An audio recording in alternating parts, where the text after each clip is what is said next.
The Western Allied invasion of Germany was conducted by the Western Allies in the final months of fighting in the European theatre of World War II. The invasion started with the Western Allies crossing the River Rhine in March 1945 before fanning out and overrunning all of Western Germany from the Baltic in the north to Austria in the south before the Germans surrendered on 8 May 1945. This is known as the Central Europe Campaign in United States military histories. By early 1945, events favored the Allied forces in Europe. On the Western Front, the Allies had been fighting in Germany since the October Battle of Aachen and by January turned back the Germans in the Battle of the Bulge. The failure of this last major German offensive exhausted much of Germany's remaining combat strength, leaving it ill-prepared to resist the final Allied campaigns in Europe. Additional losses in the Rhineland further weakened the German army, leaving shattered remnants of units to defend the east bank of the Rhine. On 7 March, the Allies seized the last remaining intact bridge across the Rhine at Remagen, and had established a large bridgehead on the river's east bank.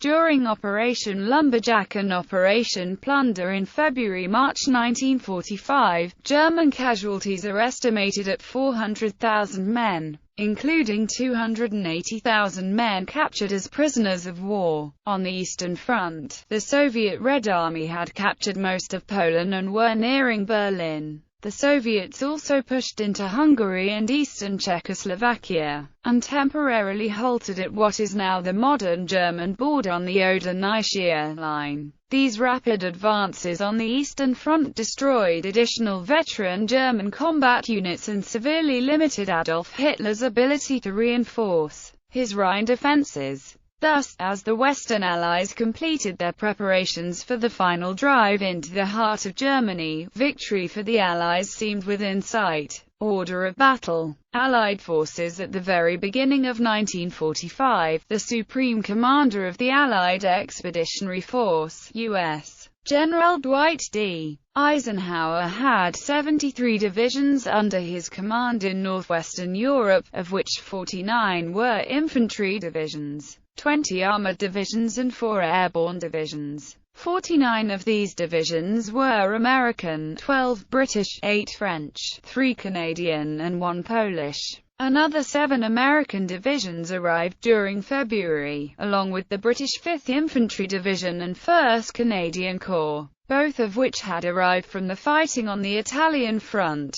As the invasion of Germany commenced, Eisenhower had a total of 90 full-strength divisions under his command, with the number of armored divisions now reaching 25. The Allied front along the Rhine stretched 450 miles from the river's mouth at the North Sea in the Netherlands to the Swiss border in the south. The Allied forces along this line were organized into 3 army groups. In the north, from the North Sea to a point about 10 miles north of Cologne, was the 21st Army Group commanded by Field Marshal Sir Bernard Montgomery. Within 21st Army Group, the Canadian First Army held the left flank of the Allied line, with the British Second Army in the center and the U.S. 9th Army to the south. Holding the middle of the Allied line from the 9th Army's right flank to a point about 15 miles south of Mainz was the 12th U.S. Army Group under the command of Lieutenant General Omar N. Bradley. Bradley had 2 American armies, the U.S. 1st Army on the left and the U.S. 3rd Army on the right. Completing the Allied line to the Swiss border was the 6th U.S. Army Group commanded by Jacob L. Devers, with the U.S. 7th Army in the north and the French First Army on the Allied right and southernmost flank. As these 3 army groups cleared out the Wehrmacht west of the Rhine, Eisenhower began to rethink his plans for the final drive across the Rhine and into the heart of Germany. Originally, Eisenhower had planned to draw all his forces up to the west bank of the Rhine, using the river as a natural barrier to help cover the inactive sections of his line. The main thrust beyond the river was to be made in the north by Montgomery's 21 Army Group,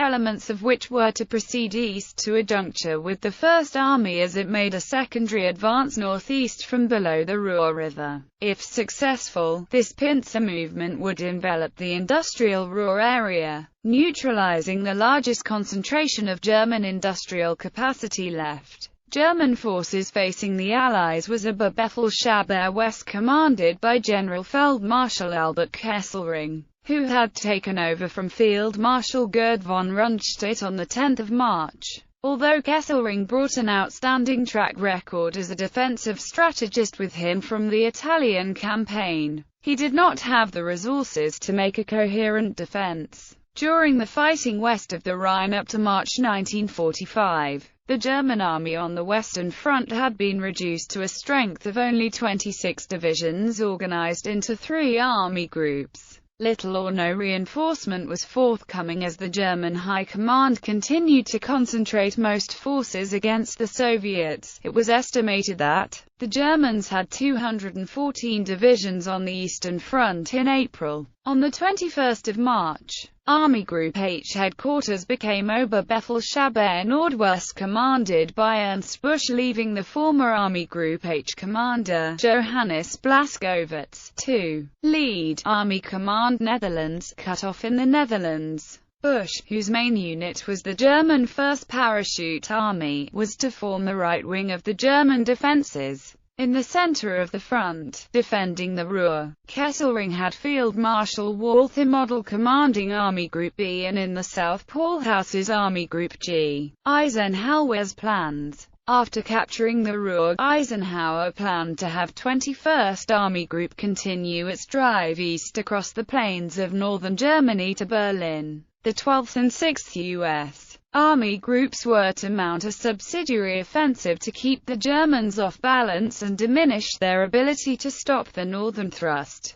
This secondary drive would also give Eisenhower a degree of flexibility in case the northern attack ran into difficulties. For several reasons, Eisenhower began to readjust these plans toward the end of March. First, his headquarters received reports that Soviet forces held a bridgehead over the Oder River, 30 miles from Berlin. Since the Allied armies on the Rhine were more than 300 miles from Berlin, with the Elbe River 200 miles ahead still to be crossed, it seemed clear that the Soviets would capture Berlin long before the Western Allies could reach it. Eisenhower thus turned his attention to other objectives, most notably a rapid meet-up with the Soviets to cut the German army in two and prevent any possibility of a unified defense. Once this was accomplished, the remaining German forces could be defeated in detail. In addition, there was the matter of the Ruhr. Although the Ruhr area still contained a significant number of Axis troops and enough industry to retain its importance as a major objective, Allied intelligence reported that much of the region's armament industry was moving southeast, deeper into Germany. This increased the importance of the southern offensives across the Rhine. Also focusing Eisenhower's attention on the southern drive was concern over the National Redoubt. According to rumor, Hitler's most fanatically loyal troops were preparing to make a lengthy, last-ditch stand in the natural fortresses formed by the rugged alpine mountains of southern Germany and western Austria. If they held out for a year or more,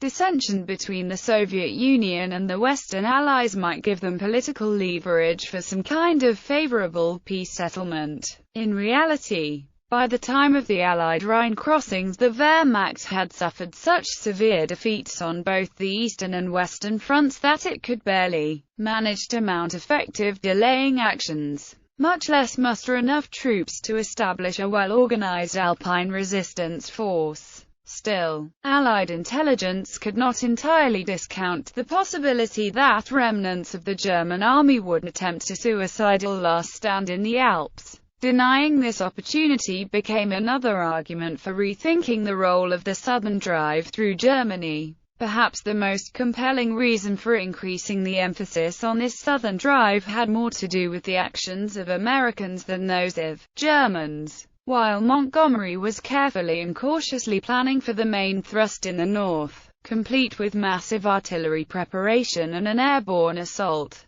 American forces in the South were displaying the kind of basic aggressiveness that Eisenhower wanted to see. On the 7th of March, Lt. Gen. Courtney H. Hodges' First Army captured the last intact bridge over the Rhine at Remagen and steadily expanded the bridgehead to the south in the Saarpalatinate region. Lt. Gen. George S. Patton's Third Army had dealt a devastating blow to the German Seventh Army and, in conjunction with the U.S. Seventh Army, had nearly destroyed the German First Army. In 5 days of battle, from 18 to 22 March, Patton's forces captured over 68,000 Germans. These bold actions eliminated the last German positions west of the Rhine, although Montgomery's drive was still planned as the main effort.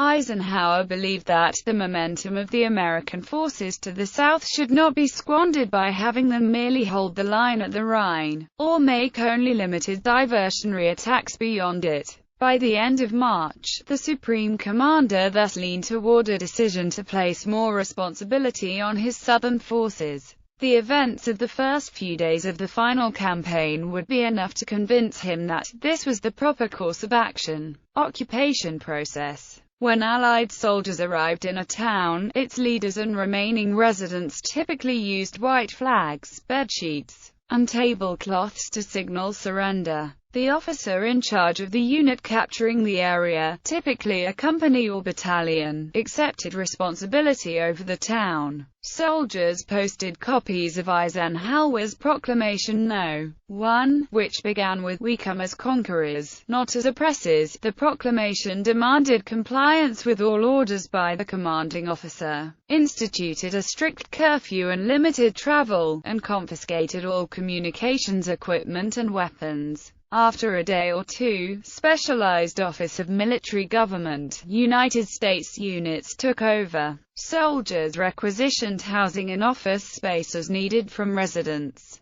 At first this was done informally, with occupants evicted immediately and taking with them few personal possessions. But the process became standardized, with 3 hours notice and OMG-US personnel providing receipts for buildings' contents. The displaced residents nonetheless had to find housing on their own.